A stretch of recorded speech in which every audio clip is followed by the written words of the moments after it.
ജോയ്സ് മേർ മിനിസ്ട്രീസിന്റെ സുഹൃത്തുക്കളും പാർട്ട്നേഴ്സുമാണ് ഈ പ്രോഗ്രാമിന്റെ ചിലവുകൾ വഹിക്കുന്നത്.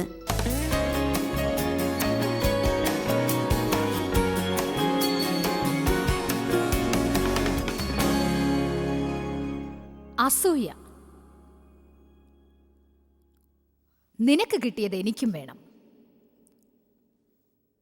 മിസ്രയീമ്യർക്കിടയിൽ പരസ്പരം അസൂയ കാരണം പല അഭിപ്രായങ്ങളുണ്ടായതായി ബൈബിളിലുണ്ട്. അതിലേക്ക് ഇപ്പോൾ ഞാൻ കടക്കുന്നില്ല. എന്നാൽ അവരിൽ രണ്ടുപേരെക്കുറിച്ച് ഞാനിപ്പോൾ പറയാം. അവരിൽ ഒന്ന് മിറിയാവും ആരോനും, മോശയുടെ സഹോദരനും സഹോദരിയും. മോശയ്ക്ക് വിരോധമായി വന്നു. കാരണം അയാൾ വിവാഹം കഴിച്ച സ്ത്രീയെ അവർക്ക് ഇഷ്ടപ്പെട്ടില്ല. അയാൾ കൂശിയ സ്ത്രീയെ ഭാര്യയായി തിരഞ്ഞെടുത്ത്. അടിസ്ഥാന വിഷയം ഇതാണ്: അവളുടെ ചർമ്മത്തിന്റെ നിറം അവർക്ക് ഇഷ്ടപ്പെട്ടില്ലെന്ന് തോന്നുന്നു. എന്നാൽ അതായിരുന്നില്ല അവരുടെ പ്രശ്നം. യഥാർത്ഥ പ്രശ്നം അവർക്ക് നേതാവാൻ സാധിച്ചില്ല. മോശ അവർക്ക് നേതാവായി എന്നുള്ളതാണ്. അവർ പറഞ്ഞു, നിന്നിലൂടെ മാത്രമേ ദൈവം സംസാരിക്കൂ എന്ന് വിചാരിക്കുന്നുണ്ടോ? ദൈവം ഞങ്ങളിലൂടെയും സംസാരിക്കും. ഒടുവിൽ ദൈവം മിരിയമിനെ കുഷ്ഠരോഗിയാക്കി മാറ്റി. നമ്മുടെ ജീവിതത്തിലെ പല കാര്യങ്ങൾ ഇതിനെ പ്രതിനിധീകരിക്കുന്നുണ്ട് എന്ന് എനിക്ക് തോന്നുന്നു. പക്ഷേ ദൈവം അവനോട് പറഞ്ഞു, എൻ്റെ ദാസനായ മോശയ്ക്കെതിരായി സംസാരിക്കാൻ നിനക്ക് എങ്ങനെ തോന്നി? ദൈവം അഭിഷേകിച്ച് ഉപയോഗിക്കുന്ന വ്യക്തികൾക്കെതിരായി സംസാരിക്കുമ്പോൾ നമ്മൾ വളരെ വളരെയധികം ശ്രദ്ധ പതിപ്പിക്കേണ്ടതാണ്. അതേ സഭയെ, സത്യത്തിൽ നാം എല്ലാവരും ദൈവത്താൽ അഭിഷേകിക്കപ്പെട്ടവരാണ്. നാം എല്ലാവരും തമ്മിൽ എതിരായി സംസാരിക്കുന്നത് വളരെ ശ്രദ്ധിക്കണം. ദൈവം ആരെയെങ്കിലും ശുശ്രൂഷ ചെയ്യാൻ തിരഞ്ഞെടുക്കുമ്പോൾ അവർ നിങ്ങളെക്കാൾ മികച്ചവരായിട്ടല്ല, എന്നാലും അവരെ നമ്മൾ ബഹുമാനിക്കണം. ഇന്ന് നമ്മുടെ സമൂഹത്തിൽ അത്തരം ബഹുമാനം നഷ്ടപ്പെട്ടുകൊണ്ടിരിക്കുന്നു എന്നത് വളരെ ശോചനീയമാണ്. സത്യത്തിൽ അതിന് പലപ്പോഴും കാരണം തിരഞ്ഞെടുക്കപ്പെടുന്ന നേതാക്കളുടെ തെറ്റായ പ്രവൃത്തികൾ പൊതുജനങ്ങൾ മനസ്സിലാക്കി എന്നുള്ളതാണ്. അതുകൊണ്ടാണത്. നിങ്ങൾ ആത്മീക നേതാക്കളെ ആരാധിക്കേണ്ടതില്ല, പക്ഷെ അവരെ ബഹുമാനിക്കേണ്ടതാണ്. ദൈവം അവരോട് പറഞ്ഞു, എൻ്റെ ദാസനായ മോശയെക്കുറിച്ച് എതിരായി സംസാരിക്കാൻ ഭയപ്പെടാത്തത് എന്തുകൊണ്ട്? അങ്ങനെ ചെയ്യാൻ എന്തുകൊണ്ടാണ് ഭയപ്പെടാഞ്ഞത്? ഞാൻ സംഭവം ചുരുക്കി പറയാം. അവൾക്ക് കുഷ്ഠം ബാധിച്ചു. മോശ അവൾക്കായി പ്രാർത്ഥിച്ചു. അത് അയാളുടെ സ്വഭാവത്തെ കുറിക്കുന്നു. കാരണം എന്നെക്കുറിച്ച് സംസാരിച്ചതിന് നിനക്ക് തക്ക ശിക്ഷ കിട്ടിയത് നന്നായി എന്ന് പറയാമായിരുന്നു. പക്ഷെ അയാൾ അവൾക്ക് വേണ്ടി പ്രാർത്ഥിച്ചു, ദൈവമേ ദയവായി അത് ചെയ്യണമെന്ന്. മറ്റൊരു സാഹചര്യത്തിൽ അവൻ്റെ പേര് ഞാൻ മറന്നുപോയി. അതേ, മറ്റൊരാൾ, കോരഹ്. അവൻ ഒരു കൂട്ടം ആൾക്കാരെ ചേർത്തു. ഒരു നേതാവിനെതിരെ മോശമായ മനോഭാവം ഉടലെടുക്കുന്നത് ഒട്ടും ശരിയല്ല. എന്നാൽ അതും കൊണ്ട് നടന്നാലോ?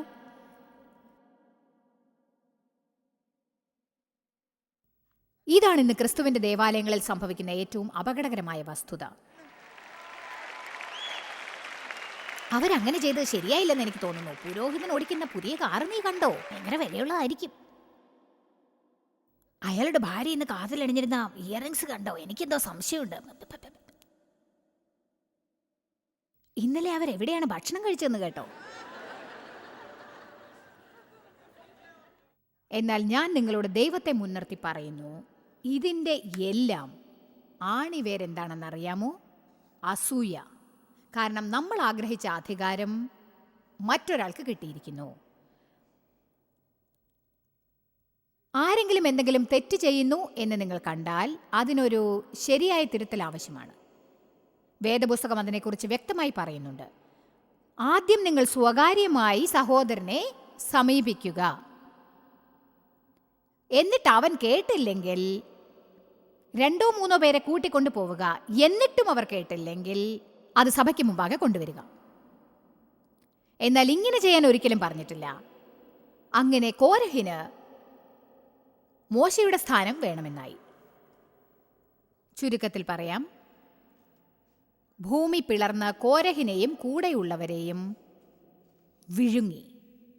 അതായിരുന്നു അവരുടെ അവസാനം. അതുകൊണ്ട് മറ്റുള്ളവർക്കുള്ളത് വേണം എന്നാഗ്രഹിക്കുന്നത് മതിയാക്കുക.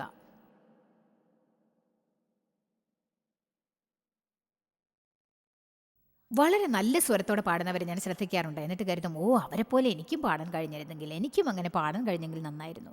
ഒരിക്കൽ പരിശുദ്ധാത്മാവെന്നെ തടഞ്ഞിട്ട് പറഞ്ഞു, അങ്ങനെ പറയുന്നത് നിർത്ത്.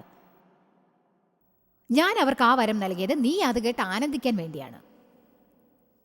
നീ അത് കേട്ട് നീ അതുപോലെ പാടിയിരുന്നെങ്കിൽ എന്ന് ആഗ്രഹിച്ചാൽ അവരുടെ പാട്ട് നിനക്ക് ആസ്വദിക്കാനാവില്ല. ദൈവം എനിക്ക് നൽകിയിരിക്കുന്ന വരം നിങ്ങൾ ആസ്വദിക്കാനുള്ളതാണ്, എനിക്ക് വേണ്ടിയല്ല. ഞാൻ ജോലി ചെയ്യണമെന്ന് മാത്രമേ ഉള്ളൂ.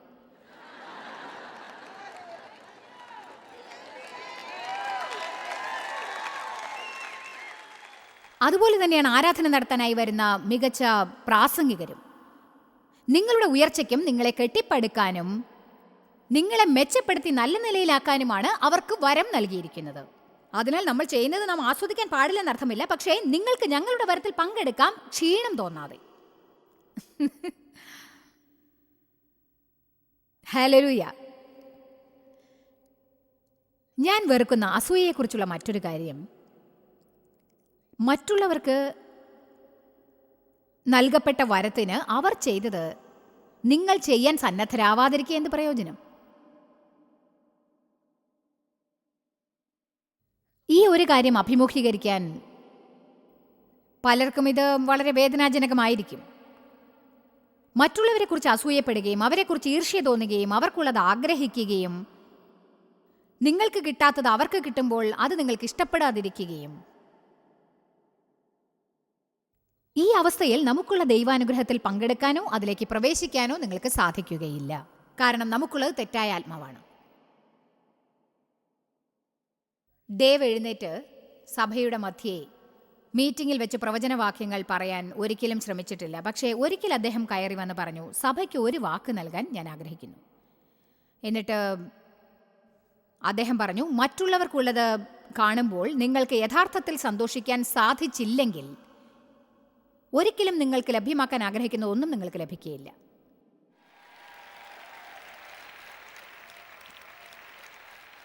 ഓഹോ, ഇതിൻ്റെ ശരിയായ ഒരു കാരണം അസുരക്ഷിതത്വമാണ്. നിങ്ങൾ ആരാണെന്ന് ഞങ്ങൾക്കറിയില്ല. നിങ്ങൾക്ക് തനിപ്പെട്ട ഒരു പ്ലാൻ ദൈവത്തിനുണ്ടോ എന്നും ഞങ്ങൾക്ക് വിശ്വാസമില്ല. നിങ്ങൾക്ക് പ്രത്യേകമായിട്ട് എന്തെങ്കിലും ദൈവം ചെയ്തു തരുമോ എന്നും ഞങ്ങൾക്കറിയില്ല. അതിനാൽ മറ്റുള്ളവർക്ക് ലഭിച്ചത് നിങ്ങൾക്ക് ലഭിച്ചില്ലെങ്കിൽ എന്തുകൊണ്ടാണ് ദൈവം നമ്മെ സ്നേഹിക്കാത്തത്, നമ്മുടെ തെറ്റെന്താണ് എന്ന് നമ്മൾ ചിന്തിച്ചുകൊണ്ടിരിക്കുന്നു. ഇപ്പോൾ നമ്മൾ പഴയ പ്രശ്നത്തിലേക്ക് കടന്നിരിക്കുകയാണ്. സത്യത്തിൽ വേദപുസ്തകം പറയുന്നു, പുറപ്പാട് 20 മറ്റുള്ളവർക്കുള്ളതൊന്നും ആഗ്രഹിക്കാൻ പാടില്ല എന്നത് 10 കൽപ്പനകളിൽ ഒന്നാണ് എന്ന്. നിന്റെ അയൽക്കാരനെ നിന്നെപ്പോലെ സ്നേഹിക്കുക. അവൻ്റെ ഭാര്യയെയോ വേലക്കാരനെയോ വേലക്കാരിയെയോ കാളയെയോ കഴുതയെയോ അയൽക്കാരനുള്ള മറ്റൊന്നും തന്നെ ആഗ്രഹിക്കരുത്. ഞാനിതിനൊരു നല്ല ഉദാഹരണം തരാം. നിന്റെ അയൽക്കാരൻ്റെ നീന്തൽക്കുളം ആഗ്രഹിക്കരുത്. അയൽക്കാരൻ്റെ പുതിയ കാർ ആഗ്രഹിക്കരുത്. നിങ്ങളുടേതിനേക്കാൾ വലിയ വീടുള്ള അയൽക്കാരനോട് അസൂയപ്പെടരുത്.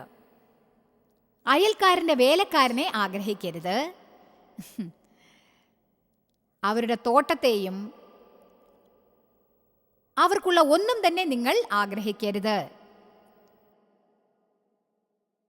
നിങ്ങൾ പറയണം, ദൈവമേ, അവരെ അങ്ങ് അനുഗ്രഹിച്ച് നല്ലൊരു നീന്തൽക്കുളം ഉണ്ടാക്കാൻ സഹായിച്ചതിന് നന്ദി ദൈവമേ. അവരെക്കുറിച്ച് ഞാൻ സന്തോഷിക്കുന്നു. അങ്ങനെ ആരെങ്കിലും തിരഞ്ഞെടുക്കുന്നുണ്ടെങ്കിൽ അടുത്തത് ഞാനായിരിക്കുമെന്ന് ഹൃദയപൂർവ്വം വിശ്വാസത്തോടെ കാത്തിരിക്കുന്നു. അവരെക്കുറിച്ച് ഞാൻ സന്തോഷിക്കുന്നു. നിങ്ങളൊരല്പം കള്ളം പറഞ്ഞാലും സാരമില്ല. ദൈവത്തോട് നിങ്ങൾ ഇങ്ങനെ പറയണം, അവരുടെ കാര്യത്തിൽ എനിക്ക് സന്തോഷമില്ലെന്ന് രണ്ടുപേർക്കും അറിയാം, പക്ഷേ അവരെക്കുറിച്ച് ഞാൻ സന്തോഷിക്കുന്നു. ദൈവത്തോട് കളിക്കുന്നതുകൊണ്ട് ഒരു കാര്യവുമില്ല, കാരണം അവനെല്ലാം അറിയാം. അവരെക്കുറിച്ച് ഞാൻ സന്തോഷിക്കുന്നു. ദൈവമേ, ദയവായി അവർക്ക് വേണ്ടി സന്തോഷിക്കാൻ എന്നെ സഹായിക്കുക. ദൈവം തീർച്ചയായും സഹായിക്കും. സത്യം പറഞ്ഞാൽ അവൻ നിങ്ങളെ സഹായിക്കും. എന്നിട്ട് നിങ്ങൾ എവിടെ എത്തണമോ അവിടെ എത്താനും നിങ്ങളെ സഹായിക്കും. മറ്റെന്തിനേക്കാളും ദൈവം ബഹുമാനിക്കുന്നത് നിങ്ങളുടെ സംതൃപ്തിയാണെന്ന് ഞാൻ വിശ്വസിക്കുന്നു. കഴിഞ്ഞ ആഴ്ചയോ അതിന് മുൻപത്തെ ആഴ്ചയിലോ ഒരു ദിവസം രാവിലെ ഞാൻ ദൈവത്തോടൊത്ത് സമയം ചിലവാക്കിക്കൊണ്ടിരിക്കുമ്പോൾ ഇതിനെക്കുറിച്ച് ഞാൻ ആലോചിച്ചു. സംതൃപ്തിയോടെ ഇരിക്കുന്നതാണ് ദൈവം മറ്റെന്തിനേക്കാളും ബഹുമാനിക്കുക എന്ന്. കാരണം സംതൃപ്തി ഇങ്ങനെ പറയും: ദൈവമേ, ഞാൻ അങ്ങയെ വിശ്വസിക്കുന്നു, ഇപ്പോൾ അങ്ങ് എനിക്ക് വേണ്ടി കഴിയുന്നത്ര നല്ല കാര്യങ്ങൾ ചെയ്യുന്നുണ്ട് എന്ന് എനിക്ക് നന്നായി അറിയാം. എൻ്റെ സമയം അങ്ങയുടെ കരങ്ങളിലാണെന്നും എനിക്കറിയാം. എനിക്ക് ആവശ്യമുള്ളത് ഇപ്പോൾ തന്നില്ലെങ്കിലും, എനിക്കത് മനസ്സിലാക്കാൻ കഴിഞ്ഞില്ലെങ്കിലും അങ്ങ് എന്നിൽ പ്രവർത്തിക്കുന്നുണ്ടെന്നറിയാം. അങ്ങേക്ക് അതിനൊരു നല്ല കാരണമുണ്ടെന്നും എനിക്കറിയാം. ഞാൻ അങ്ങയെ വിശ്വസിക്കുന്നു. അതിനാൽ എനിക്കൊരു മുന്നേറ്റം ഉണ്ടാകുന്നതുവരെ അങ്ങ് എന്നിൽ പ്രവർത്തിച്ചു കൊണ്ടിരിക്കുമ്പോൾ ഞാൻ എവിടെയായാലും സന്തോഷത്തോടെ ഇരിക്കാൻ പഠിക്കുന്നതാണ്. നേരായിട്ടുള്ള പരിതസ്ഥിതികളിൽ താഴ്മയോടെ ജീവിക്കാനും എനിക്കറിയാം. അധികത്തിലും എനിക്ക് സന്തോഷിക്കാൻ അറിയാം. ഇല്ലായ്മയിലും സന്തോഷത്തോടെ ജീവിക്കാൻ ഞാൻ പഠിച്ചു. അയാൾക്കത് സ്വതവേ കിട്ടിയതല്ല, അയാൾ നമ്മൾ പഠിക്കുന്ന പോലെ തന്നെ പഠിച്ചതാണത്. ഏത് തരത്തിലുള്ള ചുറ്റുപാടിനെയും നേരിടാനുള്ള രഹസ്യം ഞാൻ പഠിച്ചു.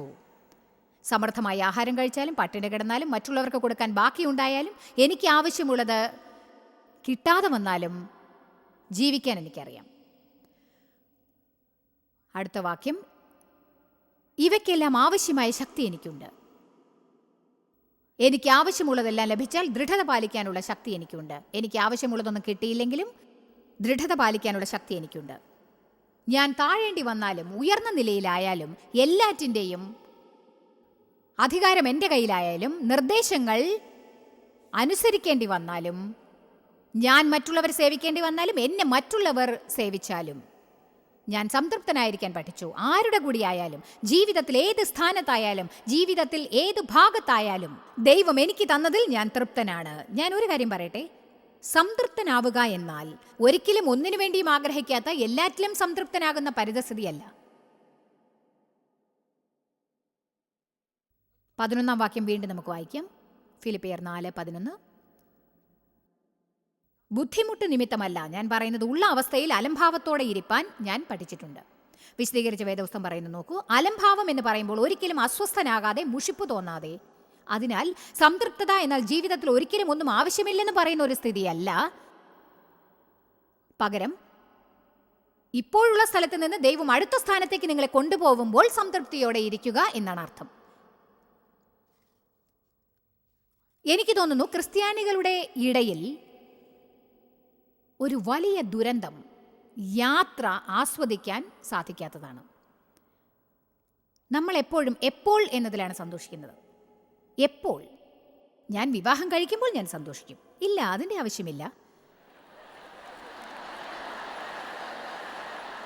നിങ്ങൾ ഏകരായിരിക്കും തോറും വിവാഹ ജീവിതം സന്തോഷിക്കാനുള്ള അവസരം കൂടും. കാരണം കുറെ കാലം നിങ്ങൾ സ്വന്തം ഇഷ്ടപ്രകാരമല്ലേ ജീവിച്ചുകൊണ്ടിരുന്നത്. ഒരേ ഒരു പ്രാവശ്യം മാത്രമല്ല, നീണ്ട കാലയളവ് വരെ. അത് മനോഹരമാണ്, വിവാഹം മനോഹരമാണ്. എന്നാൽ അതുകൊണ്ട് മാത്രമേ സന്തോഷിക്കാനാവുമെങ്കിൽ ദൈവത്തെക്കാൾ ഉപരി നിങ്ങൾക്ക് മറ്റെന്തോ ഉണ്ടെന്നർത്ഥം. അഥവാ അതുപോലെ വേറെന്തെങ്കിലും. നിങ്ങൾ മിനിസ്ട്രിയിലാവണമെങ്കിൽ, ഓഫീസിൽ ഒരു നിശ്ചയ ജോലി കിട്ടണമെങ്കിൽ, അങ്ങനെ ഏതെങ്കിലും ഒരു കാര്യത്തിൽ എപ്പോഴും എന്തെങ്കിലും വേണം. ഒരു വലിയ വീട് വേണമെന്നുണ്ടെങ്കിൽ, എന്തെങ്കിലും ഒരു കാര്യം വേണമെന്നുണ്ടെങ്കിൽ, എങ്ങോട്ടേക്കാണോ പോയിക്കൊണ്ടിരിക്കുന്നത് ആ യാത്രയിൽ സന്തോഷിക്കാൻ പഠിക്കുക. നിങ്ങൾക്ക് എന്ത് വേണമെങ്കിലും ദൈവത്തോട് ചോദിക്കാം. പക്ഷേ നിങ്ങളെക്കാൾ മുൻപ് അത് ലഭിച്ച മറ്റുള്ളവരോട് ഒരിക്കലും അസൂയ തോന്നരുത്. കാരണം ഒരുപക്ഷെ നിങ്ങളുടെ സ്വഭാവം പരീക്ഷിക്കുന്നതിനായി ദൈവം നിങ്ങൾക്കായി വെക്കുന്ന ഒരു പരീക്ഷയായിരിക്കാം അത്. നിങ്ങൾ ആവശ്യപ്പെടുന്ന കാര്യം നൽകാൻ തക്കവണ്ണമുള്ള ആത്മീക പക്വതയുടെ സ്ഥാനത്ത് നിങ്ങൾ എത്തിയിട്ടുണ്ടോ എന്നറിയാൻ വേണ്ടിയുള്ള പരീക്ഷയായിരിക്കാം അത്. ഒരു നല്ല കാറുള്ള ആരും തന്നെ എനിക്കുള്ള കാറ് കണ്ട് ഒരിക്കലും എന്നോട് അസൂയപ്പെട്ടിട്ടേയില്ല. നിങ്ങൾ പൊതുജനങ്ങളുടെ മുന്നിലായിരിക്കുമ്പോഴൊക്കെ അവർ നിങ്ങളെക്കുറിച്ച് പല മോശമായ കാര്യങ്ങളും പറയാനിട വരും, അല്ലേ? അതൊരു ചക്രം പോലെ ചുറ്റിക്കൊണ്ടിരിക്കും. ഞാനും പലപ്പോഴും വേദനിച്ചിട്ടുണ്ട്, അതുപോലെ ദേഷ്യപ്പെട്ടിട്ടുമുണ്ട്. അങ്ങനെ പല കാര്യങ്ങളും എനിക്കുണ്ടായിട്ടുണ്ട്. ഇന്ന് അതിനെക്കുറിച്ചൊക്കെ എനിക്ക് വിഷമം തോന്നുന്നുണ്ട്. ഞാൻ പറയുന്നത് സത്യമാണ്. കുറ്റം പറയുന്നവരൊക്കെ അവരെന്തിനെക്കുറിച്ചാണ് പറയുന്നതെന്ന് അറിയുന്നില്ല. അടിസ്ഥാന തത്വം എന്താണെന്ന് വെച്ചാൽ, ഒരു അവിശ്വാസിക്ക് വിശ്വാസിയെ മനസ്സിലാക്കാൻ കഴിയില്ല. അവർക്കതിനൊരിക്കലും സാധിക്കുകയില്ല. അവർക്കൊരിക്കലും നമ്മളൊരു പ്രശ്നമേ അല്ല. അതുകൊണ്ട് അവരോട് വിശദീകരിക്കാൻ ശ്രമിക്കുന്നുണ്ടോ സ്വയം സംരക്ഷിക്കാൻ ശ്രമിക്കുന്നുണ്ടോ പ്രയോജനമില്ല. കാരണം അവർക്ക് അതൊന്നും മനസ്സിലാക്കാൻ സാധിക്കില്ല. എന്നാൽ പലപ്പോഴും ഇൻ്റർവ്യൂ ചെയ്യുമ്പോൾ ജനങ്ങൾ ചോദിക്കാറുണ്ട്, നിങ്ങൾ എങ്ങനെയാണ് നിങ്ങളെക്കുറിച്ചുള്ള വിമർശനങ്ങൾ കൈകാര്യം ചെയ്യുന്നത്, അഥവാ എന്തുകൊണ്ടാണ് ജനങ്ങൾ വിമർശിക്കുന്നത്? ഞാൻ പറയും, അവർ അസൂയ കാരണമാണ് പറയുന്നത് എന്ന്. അവർക്ക് അസൂയയാണ്. ജനങ്ങൾ അവർക്ക് വേണമെന്ന് ആഗ്രഹിക്കുന്നത് മറ്റുള്ളവർക്ക് കിട്ടുമ്പോൾ അസൂയപ്പെടുന്നു, അല്ലേ? ആമേൻ. എന്നാൽ എനിക്ക് രസകരമായ കാര്യം എന്താണെന്ന് പറയട്ടെ. നിങ്ങളെക്കുറിച്ച് അസൂയപ്പെടുന്നവരിൽ പലരും നിങ്ങൾ ഇപ്പോൾ എത്തിയ സ്ഥലം ലഭ്യമാക്കാനായി ജീവിതത്തിൽപ്പെട്ട പാടുകൾ രൂപത്തിലും ഭാവത്തിലും സഹിക്കാൻ തയ്യാറാവുന്നില്ല എന്നതാണ്. രാവിലെ എഴുന്നേറ്റ ഉടനെ ആർക്കും അവരുടേതായ സ്വപ്നം സാക്ഷാത്കരിക്കാൻ സാധിക്കുന്നില്ല. അതിനൊരു ക്രിയയുണ്ട്, പ്രവർത്തനമുണ്ട്, ഒരു ചുമതലയുണ്ട്, ഒരു ക്ഷമയുണ്ട്. ഒരിക്കലും പിൻവാങ്ങാതെ ഉറച്ചു നിൽക്കണം. അങ്ങനെ പലതും. ആമേൻ. ദൈവം നമ്മുടെ ജീവിതത്തിലേക്ക് വന്നിരിക്കുന്നത് ആവശ്യമുള്ളത് എന്തും നമുക്ക് നൽകാൻ വേണ്ടി അല്ലെന്ന് ഓർക്കുക.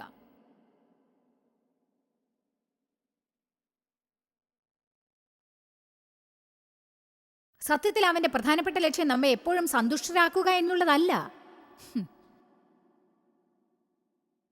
നാം സന്തോഷിക്കണമെന്ന് അവൻ ആഗ്രഹിക്കുന്നു. അതാണ് നമ്മുടെ തീരുമാനം. നമുക്കൊരു കാര്യം നൽകാൻ അവൻ രാവും പകലും പ്രവർത്തിക്കേണ്ട ആവശ്യമില്ല. നമ്മുടെ ചിരിക്കായി അവൻ മറ്റൊരു ദിവസം കൂടി പണിയേണ്ടതില്ല. ആമേൻ. 1 തിമോത്തിയോസ് 6:6 പറയുന്നു, അലംഭാവത്തോടു കൂടിയ ദൈവഭക്തി വലുതായ ആദായം ആകുന്നതാനും. ഇത് നിങ്ങൾ മനസ്സിലാക്കിയാൽ കൊള്ളാം.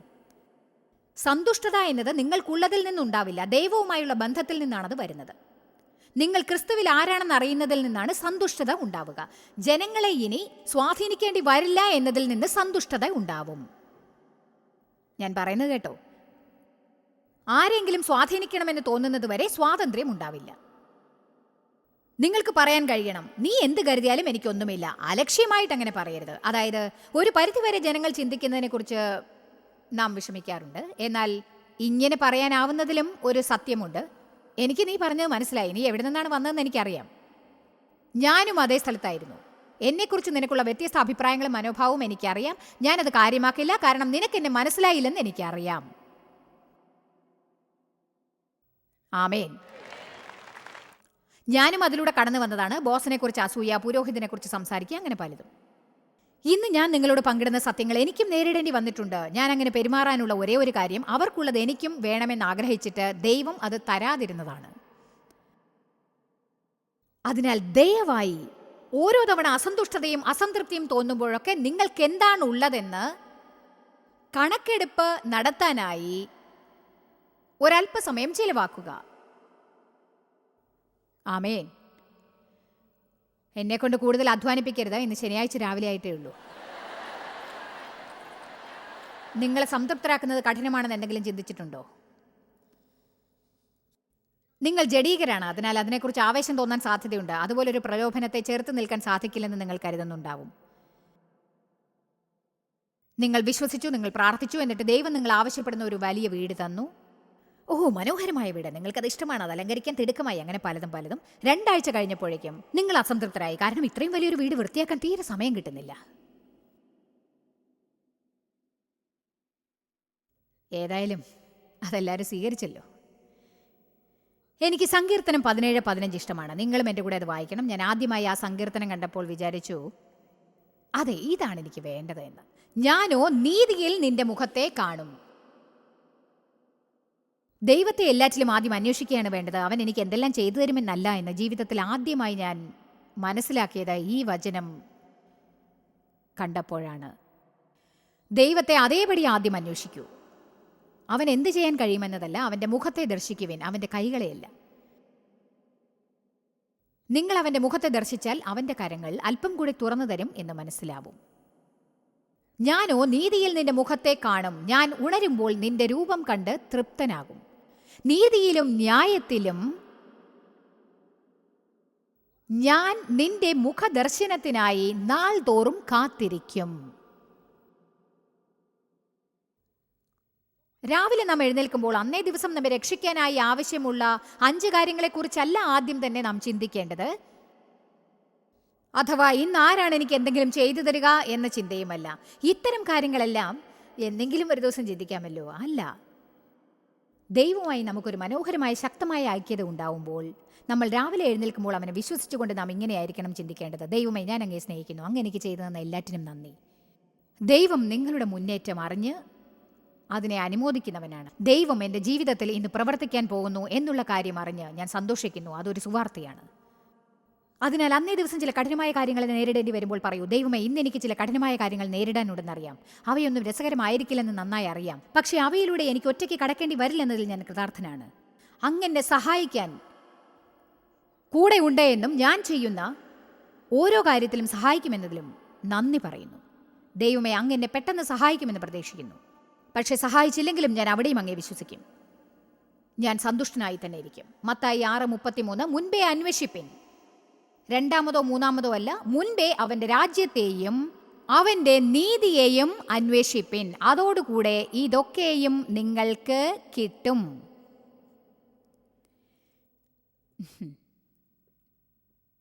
ഈ വചനമുണ്ടെങ്കിൽ നിങ്ങൾക്ക് തോൽവിയുണ്ടാവില്ല. വസ്തുവകകൾക്ക് അന്വേഷിക്കാതെ ആദ്യം ദൈവത്തെ അന്വേഷിക്കൂ. അവനോട് പറയൂ: ദൈവമേ, അങ്ങ് എനിക്കൊന്നും ചെയ്തു തന്നിട്ടില്ലെങ്കിലും എനിക്ക് സന്തോഷമേ ഉള്ളൂ. കാരണം അങ്ങയോടൊത്ത് എനിക്ക് ശാശ്വതമായി ജീവിക്കാമെന്നതാണ് മറ്റേതിനേക്കാളും എനിക്ക് സന്തോഷം. അങ്ങ് എന്നെ യാതൊരു വിധത്തിലും നിബന്ധനകളില്ലാതെ സ്നേഹിക്കുന്നു എന്നറിയുന്നു. മറ്റാരും എന്നെ ഈ സ്ഥിതിയിൽ സ്വീകരിക്കില്ല എന്നെനിക്കറിയാം. എന്നെക്കുറിച്ചെല്ലാം അറിഞ്ഞിട്ടും എന്നെ സ്നേഹിക്കുന്നതിന് മറ്റാരുമില്ല. പലർക്കും എന്നെക്കുറിച്ച് അറിയാം, എന്നിട്ടും ആരും സ്നേഹിക്കാൻ തയ്യാറല്ല. അങ്ങനെ സ്നേഹിക്കുന്നവനാണ് കൂട്ടുകാരൻ. ആമേൻ. നാം നമ്മോട് തന്നെ ഈ സംഭാഷണം നടത്തേണ്ടതാണ്. ഈ പ്രഭാതത്തിൽ ഞാൻ നിങ്ങളോടൊരു സംഭാഷണം നടത്തുകയാണ്. നമ്മൾ ഇതേ സംഭാഷണം നമ്മോട് നടത്തേണ്ടത് അത്യാവശ്യമാണ്. ഓരോ തവണ അസംതൃപ്തിയും അസന്തുഷ്ടതയും തോന്നുമ്പോഴെല്ലാം ഈ സംഭാഷണം പറയേണ്ടതാണ്. ഒരു മൂലയിൽ ചെന്നിരുന്ന് ഈ പറഞ്ഞത് ആവർത്തിച്ച് പറയുക: മനോഭാവം മാറ്റണം ജോയ്സ്. അനുഗ്രഹീതയാണ് നീ, അനുഗ്രഹീതയാണ് നീ, അനുഗ്രഹീത. യഥാർത്ഥ സംതൃപ്തി ദൈവത്തിന് ബഹുമാനമാണ്.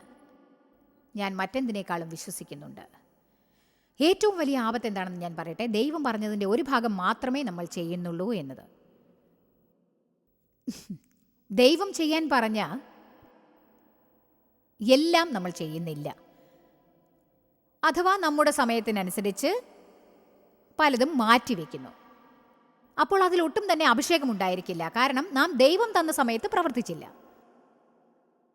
സഭാപ്രസംഗി 11 പറയുന്നു: അനുകൂലമായ കാലാവസ്ഥയ്ക്കായി കാത്തിരിക്കരുത്, ഇരുന്നാൽ നീ ഒരിക്കലും വിതയ്ക്കില്ല. ദൈവമേ, അടുത്ത ശമ്പള വർധനവിന് ഞാൻ കൂടുതൽ പണം കാണിക്കാൻ നൽകാം. അല്ല, ദൈവം പറയുന്ന സമയത്ത് നിങ്ങൾ അധികമുള്ള പണം നൽകിയില്ലെങ്കിൽ ഒരിക്കലും ശമ്പളം വർദ്ധിക്കില്ല. അഥവാ വർദ്ധിച്ചാലും സാത്താൻ അത് നിങ്ങളിൽ നിന്നും മോഷ്ടിക്കും.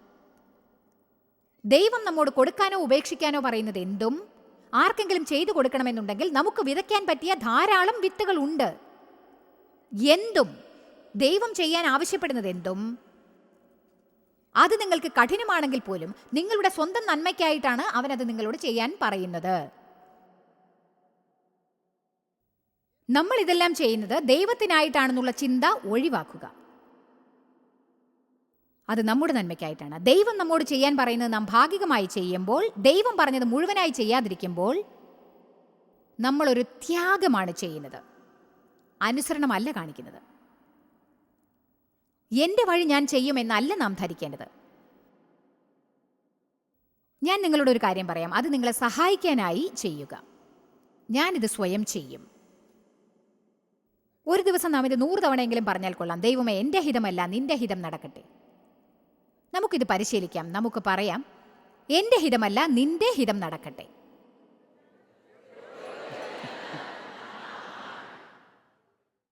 നിങ്ങൾ ബ്രേക്ക്ഫാസ്റ്റ് ഉണ്ടാക്കുമ്പോഴും സ്റ്റോറിൽ സാധനങ്ങൾ വാങ്ങാൻ പോകുമ്പോഴും കാറിൻ്റെ ഓയിലോ മറ്റോ മാറ്റുമ്പോഴും പുല്ല് ചെത്തുമ്പോഴും കാർ ഓടിക്കുമ്പോഴും 100 തവണയെങ്കിലും പറയുക: ദൈവമേ, നിന്റെ ഹിതം നടക്കട്ടെ, എൻ്റേതല്ല. നമ്മൾ ഏറ്റു പറയേണ്ട മറ്റൊരു കാര്യം ഇതാണ്: ദൈവമേ, ഞാൻ അങ്ങേക്ക് എന്നെ താഴ്ത്തുന്നു, ഞാൻ താഴ്മ പാലിക്കുന്നു. നമ്മൾ ദൈവത്തിൻ്റെ കരങ്ങളിൽ മൺപാത്രങ്ങളായി മാറേണ്ട വെറും കളിമണ്ണ് മാത്രമാണെന്ന് ഓർക്കുക. ദൈവം നിങ്ങളോട് ചെയ്യാൻ പറയുന്നത് ചെയ്യുക, ചെയ്യരുതെന്ന് പറഞ്ഞത് ചെയ്യാതിരിക്കുക. നിങ്ങളുടെ നന്മയ്ക്കാണ് ദൈവം അത് പറയുന്നത്. ഇപ്പോൾ നിങ്ങൾക്കത് നല്ലതായി തോന്നില്ലായിരിക്കാം. എന്നാൽ ദൈവഹിതപ്രകാരം കാര്യങ്ങൾ ചെയ്താൽ നിങ്ങൾ എത്ര അസൗകര്യങ്ങളിലൂടെ കടന്നാലും അത് അവസാനം വിലമതിപ്പുള്ളതായി തീരും. ജോയ്സ് മേയറുടെ ശുശ്രൂഷാ കേന്ദ്രത്തിൽ നിങ്ങൾ അറിഞ്ഞതിനേക്കാൾ നിങ്ങൾ ഞങ്ങൾക്ക് വളരെ പ്രിയപ്പെട്ടവരാണ്. ലോകം മുഴുവൻ ഈ ശുശ്രൂഷാ കേന്ദ്രത്തെ നടത്താൻ സഹായിച്ചതിൽ എല്ലാവർക്കും വളരെ നന്ദി. നമ്മൾ ഒരുമിച്ച് വിശക്കുന്നവർക്ക് ആഹാരം കൊടുക്കുന്നു, പാവപ്പെട്ടവർക്ക് വസ്ത്രങ്ങൾ കൊടുക്കുന്നു, എല്ലാ ദേശത്തേക്കും സന്ദേശങ്ങൾ അറിയിക്കുന്നു. ഞങ്ങൾ നിങ്ങളോട് അപേക്ഷിക്കുകയാണ്, ഞങ്ങളോട് ബന്ധപ്പെടുക. joycemeyer.org. നിങ്ങളുടെ പ്രാർത്ഥനകളും അപേക്ഷകളും പകർന്നുകൊള്ളാൻ, അതിനെപ്പറ്റി കൂടുതൽ അറിയുവാൻ, ജോയ്സിന്റെ പൊതുയോഗ വിവരപ്പട്ടിക ലോകം മുഴുവൻ ക്രിസ്തുവിന്റെ സ്നേഹം പകരാൻ ഞങ്ങളോട് പങ്കുചേരുക. ജോയ്സ് മേയർ മിനിസ്ട്രീസിന്റെ സുഹൃത്തുക്കളും പാർട്ട്നേഴ്സുമാണ് ഈ പ്രോഗ്രാമിന്റെ ചിലവുകൾ വഹിക്കുന്നത്.